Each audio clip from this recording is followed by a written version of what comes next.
What's up, everybody? Welcome to the spoiler review. It's the spoiler review. It's the spoiler review. Doctor Strange, Multiverse of Madness.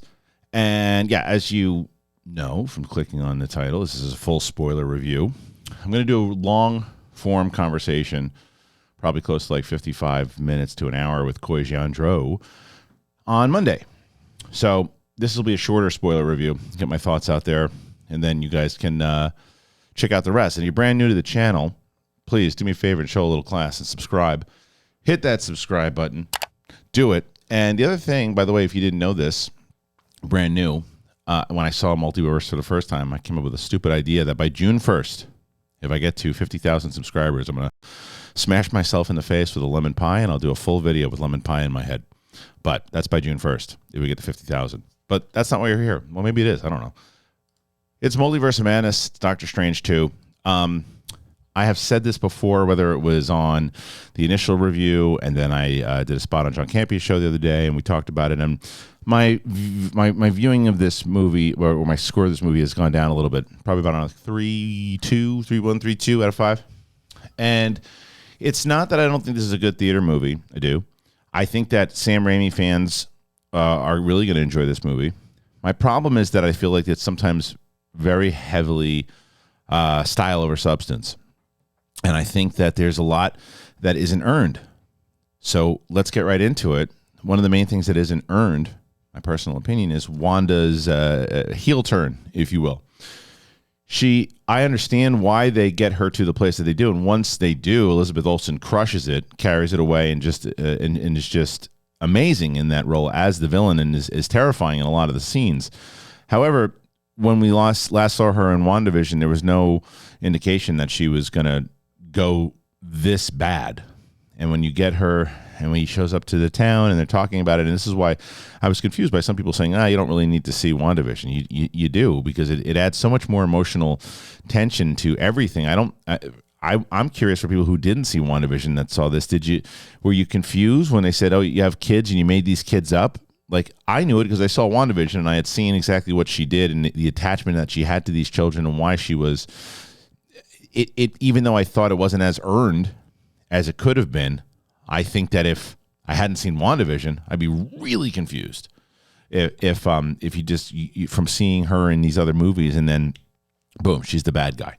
So that was tough. The other thing is that I thought America Chavez was great, and I loved her ability to be able to jump back and forth into the multiverse. I thought that stuff was great, except even the beginning, though, when she shows up with the ponytail Strange, to set up that he's trying to do the right thing and he's going to have to sacrifice her and take her power in order to do it. And that's what this Strange would do. And we find out throughout the multiverse, a lot of different Stranges were trying to manipulate their ways with the multiverse in general. But our Strange is the only one who does it, morally correct, kind of. And even when he does it with the zombie at the end, he went to popping up with the eye. We'll talk about that in a little bit. But that opening scene when they're fighting, I didn't know if it was Dormammu or whoever the hell it was, but he's fighting that demon, and it was very like cartoony, and there were a lot of times there were like flowers all over the place, and it seemed like a very like very animated, and it was very Raimi-esque at certain times with the close-ups and all these, I don't know. It's just sometimes it threw me off. But the story itself of Strange having, finding this woman, and I think, by the way, Rachel McAdams has a lot more to do than in the first movie. But it's Rachel McAdams from the multiverse that has more to do, not our Rachel McAdams. Our Rachel McAdams, our Christine, is in that wedding scene. She's moved on. Kind of reminds me, I just rewatched Jurassic Park 3, and it's when Alan Grant has moved, they set you up like it's going to be him and Ellie, but it isn't. And she's off and she's married now, and he's kind of do his own thing, and it's kind of what Doctor Strange is doing at the wedding. Did love the scene, though. It was very Superman-esque when people know who he is. He's not hiding out anymore. They know that he's one of the Avengers. People, even when Christine says, my husband's a big fan, I'm going to go get him. And then the eyeball creature comes in, and Strange jumps off the balcony and flies. That was great. But the eyeball scene was another thing where I think I think Raimi heads are going to lose their minds over it because it felt like something out of like an early 2000s movie, and it went on really long. After America Chavez is running around and she's trying to get away from the henchman, as we find out, of turns out to be Scarlet Witch. But that scene, the way that the creature dies is phenomenal, and it was a great crowd reaction. It was a great visual. It played into the idea that was the first moment as I was watching the movie, saying, okay, they're going to go a little gross here. They're going to go a little more monster. They're going to go a little more horror, and they did, and it progressively went more horror. Whether it was Scarlet Witch in the hallway and contorting her body, like the ring scene, or when she's going through the hallway and she's got like the Ultron bot oil on her face and she's coming after them. There was those moments that I thought worked really well. It's just there was just, like I said, a couple things. Just even the Doctor Strange and Christine stuff, they were trying to get you to feel emotion for it. It never just really clicked all the way for me anyway. And the ending of the movie, I thought was it led to it. Like I was worried about him channeling dead Ponytail Strange, because I was like, okay, we're gonna get really Army of Darkness here. And for a split second, we did, when he's talking through it. I'm like, oh, this is gonna get goofy, and then it leveled itself out, and I thought it worked really well. I thought Wong was fantastic, and I liked the dynamic that the two of them had, because it's still Strange knew that he should be the Sorcerer Supreme, but didn't get it because of the blip, and they're kind of on the same page for it, because even when he goes out to talk to Wanda, when Wanda's about to invade the castle, which was an amazing scene, loved that scene, loved when she got into the mind of one of the sorcerers, and he's like, he's trying to get into the minds, and she zooms in on that guy, and she's like, run. Fantastic. So like I said, there's a lot of fantastic moments in this movie. It's the overall thing that just didn't grab me the same way I wanted it to. But with Wong and Strange, they have such a great dynamic, the two of them, and where he wants him to bow, but Wong's not really pressuring on him. He's more like busting his balls about, hey, you should be bowing to the Sorcerer Supreme. And then after Wong, once again, as he does in every movie that he's in, puts in the work, Strange finally acknowledges it at the end, which I thought was a really sweet moment. The multiverse stuff, though, is the stuff I want to touch on, because the movie, there's a lot of times when we're, as fans, when you see a movie or a trailer, or you hear a movie's coming out, and you start to put these ideas of what you think the movie is going to be, should be, and whatever, and it might be a simple title, and you could get disappointed by it. But there's another side of it when there is a certain title called Multiverse of Madness, and we've just seen Spider-Man No Way Home, and then from the trailers alone, looking like you're going to dive so much into the multiverse itself, and they don't spend that much time in the multiverse. A couple different places here and there, which they do, but it's really not about that. It's more so about the journey of Wanda trying to crush that pain that she's been feeling from the loss of not having those children, and going into a different dimension to be able to do it, and doing whatever she can to do it. And I like that angle. It's just not the particular. I'm a multiverse junkie, and way before comic book movies and all that kind of stuff, the multiverse fascinates me. The idea of parallel universes fascinate me, and that's what I loved about this movie in the beginning, where they talked about dreams and how when Strange is dreaming about the Ponytail Strange, and he's like, oh, I had this whole dream, and America tells him that was not a dream, that was the multiverse. I've not going to lie to you, when I've said many times over, I've been talking to my wife, and she's like, I had a dream. I was like, oh, you're probably in a parallel universe. This is for years I've been saying this, and just reading off like scientific theories and facts and things like that. But so I was fascinated about how much are they going to do in that, and it explores it for a little bit, and then they kind of don't. And I thought maybe they would jump back and forth from after we get to the Illuminati thing, which we'll talk about. That they would go to another place and find another variant, and I thought that would tie into Loki somehow, and we would somehow find out what was going on with Loki and that theory, and that series, and how that would play in. And What If is not tied in really at all, which is fascinating, because when you look at the trailer, you see the zombie, you go, oh, well, that's going to play into What If. It doesn't. You see the Ultron robots, you think that's going to play in. It doesn't. You think you're going to see the evil Strange that we met with just trying to save Christine. It isn't.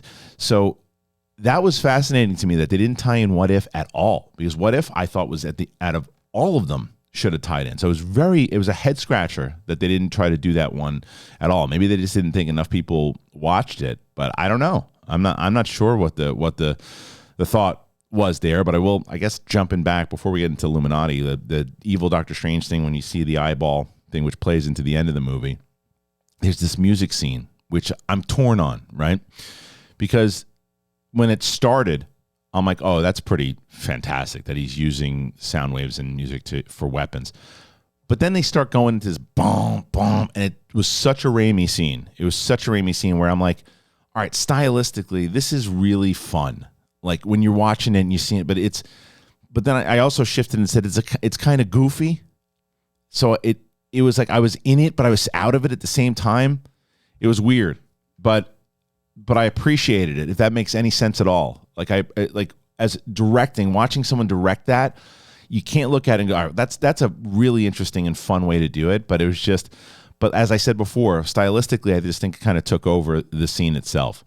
And then playing into that eyeball thing, which goes into the post-credit scene, at the very end of it, there's this great moment where Doctor Strange is walking out and he has this, it's like this horror movie, and he can't, and from the consequences of diving into the dark arts, and the eyeball pops up, and you're like, oh shit, what the hell's going to happen now?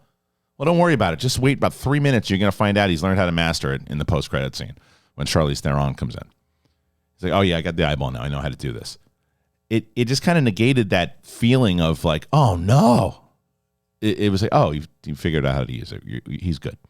So that was it. And then so we'll talk about the Bruce Campbell stuff first before we type into the Illuminati, which I'm sure everybody wants to talk about. The Bruce Campbell stuff, I love Bruce Campbell. Love Bruce Campbell. And I think that you knew, whether it was rumored or not, that he was going to show up in a Sam Raimi movie. You just knew it. Had to. They're two peas in a pod. Buddies have been doing this since Evil Dead 2, Army of Darkness, and the list goes on and on and on and on. So when he shows up in that particular scene in the multiverse, when they show up and he's telling him, he's like, "Oh, you're cosplaying like Doctor Strange," and it's like, okay, there he is, and then they just get so it turns into, well, this is, I think, and please tell me in the comments, for people who love Sam Raimi movies and was expecting it, my guess is that you loved this scene, that this was incredible and you had so much fun watching, and it's exactly what you wanted. For people who love Raimi movies and love Campbell. Now, I asked the people who were looking for the story and the continuation of everything that we were going into, did you feel like, okay, that was a little bit of like, hey, look, it's me and Bruce Campbell doing our thing again, and it's going to just subtract from the story just a little bit because we want to have a kind of a goofy moment here, which it was a goofy moment. He's beating the hell out of him. It was funny. Bruce Campbell is always funny. It was funny. I just felt that it was just a little bit like, okay, we're just playing into it. Sam Raimi and Bruce working together again, which is fun to watch. And I could see people going, "Oh, you party pooper." It's a fun scene. It was. It was just so blatant. And then, but I did prefer that over the worthless post-credit scene that we got at the end. You have all these rumors that you shot all these alternate takes, whether it was whether Tom Cruise was Iron Man or not, who knows? There's other things that they had that people were guessing and speculating on what was going to happen and how it was going to play in. If you would have ended it with that, you would have left on a really high note. But leaving on that Bruce Campbell scene, like, oh, it's over again. Funny, worthless to sit in the theater to wait for that thing for that long.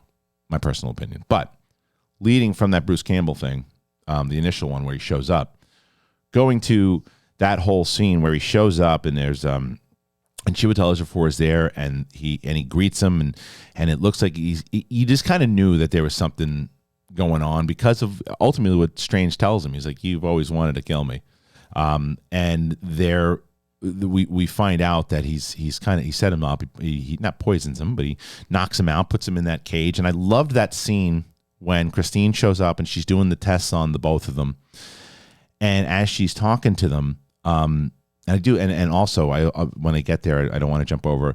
As a pizza lover myself, I love that side of America Chavez that we see. That she's this kid that just knows that the pizza is going to be everywhere, and it's always very different. They get the pizza balls, and that pizza moment with Bruce Campbell was hilarious. Anyway, so they go and they're getting these tests done by Christine, And I love what Christine is saying, how fascinating it was, like looking at the hands. And I was like, it's the same, but different. And those little moments that how it would be different.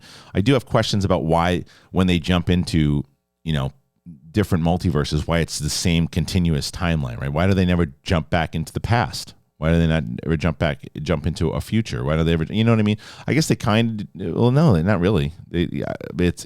Anyway. So when they go there and they see that big statue, and they see the statue honoring Doctor Strange, and they find out that they ultimately find out that it's a ruse, that this Strange was doing exactly what the Ponytail Strange was doing and all the other Stranges were doing, was manipulating the multiverse and trying to do it his way. And we ultimately find out that it was the Illuminati that had to take him out. And that's when all the cameos came in. And I think that partially why there was some really fun stuff in the cameos here, but I think a lot of the rumors that hit, we had heard that Krasinski was going to show up as Richards, so it was fun to see him. We've been talking about him as Reed Richards forever, and so it was fun to see him. The Forkhead, I don't know anything about that guy. He was on a show or something that people were excited about. His death was incredible. It was incredible, the way that Wanda wiped him out. And that's why when by the way, and I want to say, and I'll jump back to the X and everybody else that comes out with Rambo, but when Wanda's killing all of them, I want to make it clear that when I say that she didn't earn the heel turn, she earned the heel. She earned the bad guy. Like, there was no way for her to come back from all that, because even though it's like, yeah, come back to the light side, she still, it doesn't matter what verse it was. She murdered people. Straight up murdered people. And she murdered the Captain America, the Captain Marvel, the Reed Richards, Professor X. She murdered some very important heroes in this. So she's about as Thanos as it is. And speaking of Thanos, that alternate Thanos scene was straight out of a comic book. It was amazing with him on the back, like defeated. It was fantastic. Loved that scene. Loved that imagery. And showing all that through the Illuminati, I thought was one of the best things. And that was the one. And even though I guess What If is tied into Peggy Carter, the understanding of how she became Captain America at one point, but it's still not the actual storyline that we saw. But either way, it sets it up that, we've seen her do this. We've seen her be this before. And that's why it's funny, I was watching, we talk about this on the spoiler discussion on Monday. But initially when I saw it, I was like, okay, well, the Forkhead goes away and then Reed Richards goes away. I think that when you look at it, it makes sense because Reed Richards is very strong, he's able to manipulate his body and do some things, but you're essentially now left fighting Captain America and Captain Marvel.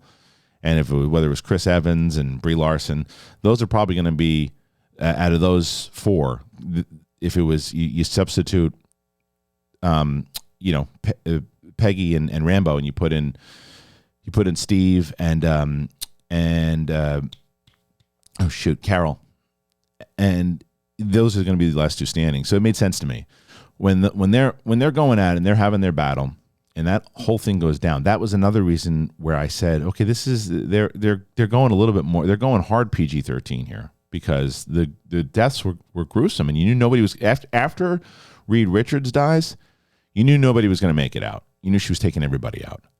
I mean, maybe even after the Fork guy dies, because once he dies, you're like, oh wow, she blew his head up. His head just blew up. It reminded me like of the Running Man. Anyway, so all of that entire scene, that's when that leads into the horror scene, and then there's this whole. I think that though with Chiwetel Ejiofor and Strange though, I would have liked to seen him actually wind up helping them out instead of him just kind of saying, "Oh, I can see why I hated you in that other lifetime." He runs away. Some of that dialogue was like, there was a lot of that kind of early 2000s stuff. But then, it just plays into the rest of it. I think that there was, yet again, why I want to see, if you didn't see WandaVision, did the ending hit for you when America takes Wanda to that version where the kids are ultimately kind of turn against her and go, witch, and she's like horrified by it, but it's that version of Wanda that kind of calms her down. Like, I think because Elizabeth Olsen is such a great actress, it still plays. But I wonder, for those people who didn't see WandaVision, if you had any reaction to it, or if it was, what was your reaction? That's a curious one for me.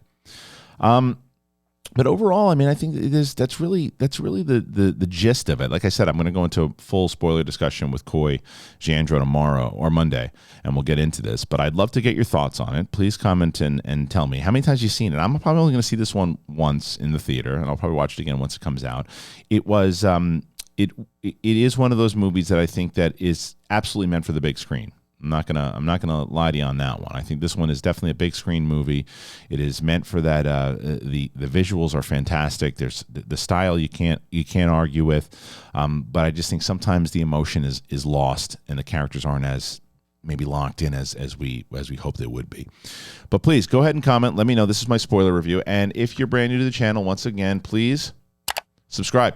Hit that button. Do that. And once we get to 50 by June 1st, I'll smash myself in the face with a lemon pie. All right, that's it. Thank you guys for checking us out. This is the Doctor Strange spoiler review. Make sure you find us on Monday morning, 9 a.m. with me and Coy Jandro for a longer discussion on Doctor Strange Multiverse of Madness. Peace.